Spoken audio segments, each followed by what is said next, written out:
Poker face fake है, तो याद रखना पोकर फेस तब नहीं बनता जब तुम स्ट्रांग होते हो। पोकर फेस तब बनता है जब तुम डिसाइड करते हो अब मेरी इमोशंस मेरे खिलाफ इस्तेमाल नहीं होंगी। तो अगर तुम तैयार हो अपने चेहरे से अपनी कमजोरी हटाने के लिए, अगर तुम सीखना चाहते हो कि कैसे योहान लीबर्ट बिना एक एक्सप्रेशन बदले पूरे सीन को कंट्रोल करता है, तो इस वीडियो को अंत तक देखो, क्योंकि अंत तक पहुंचते पहुंचते या तो तुम इसे छोड़ दोगे या फिर तुम्हारा चेहरा बदल जाएगा।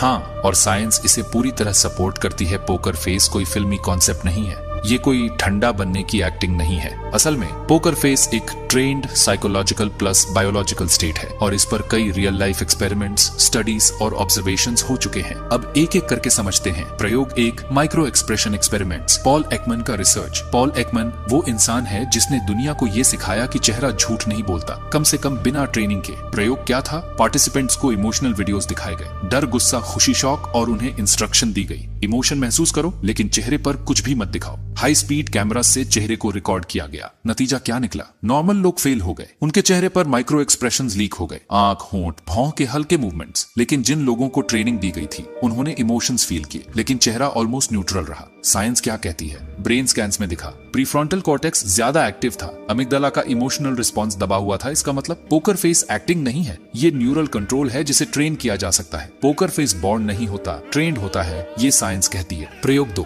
न्यूट्रल फेस और power perception. Stanford university study. Stanford university. प्रयोग क्या था? दो लोग सेम बात बोलते हैं, सेम शब्द, सेम आवाज, डिफरेंस सिर्फ इतना, एक इमोशनल एक्सप्रेशंस के साथ, दूसरा कंप्लीटली न्यूट्रल फेस के साथ। ऑडियंस से पूछा गया कौन ज्यादा कॉन्फिडेंट लगता है, पावरफुल लगता है, डोमिनेटिंग लगता है। नतीजा, न्यूट्रल फेस वाले इंसान को ज्यादा अथॉरिटेटिव, ज्यादा कॉन्फिडेंट, ज्यादा डेंजरस, अनप्रेडिक्टेबल माना गया। साइकोलॉजी क्या कहती है? ह्यूमन ब्रेन इमोशंस को प्रिडिक्ट कर सकता है लेकिन न्यूट्रल फेस को नहीं, और जो प्रिडिक्ट नहीं होता वही डर पैदा करता है। मतलब पोकर फेस पावर क्रिएट करता है, बिना बोले डोमिनेंस एस्टैब्लिश करता है। प्रयोग 3, amygdala desensitisation. Harvard medical school. प्रयोग क्या था? पार्टिसिपेंट्स को बार बार स्ट्रेस इंड्यूसिंग सीन्स दिखाए गए, वायलेंस, थ्रेट, डिस्टर्बिंग इमेजेस। साथ में मेजर किया गया heart rate, facial movement, brain activity. नतीजा, शुरू में तेज हार्ट बीट, चेहरे पर रिएक्शन, लेकिन रिपीटेड एक्सपोजर के बाद अमिगडाला रिस्पॉन्स कमजोर, heart rate stable, facial reaction लगभग गायब। इसका मतलब इमोशन अब भी पैदा होता है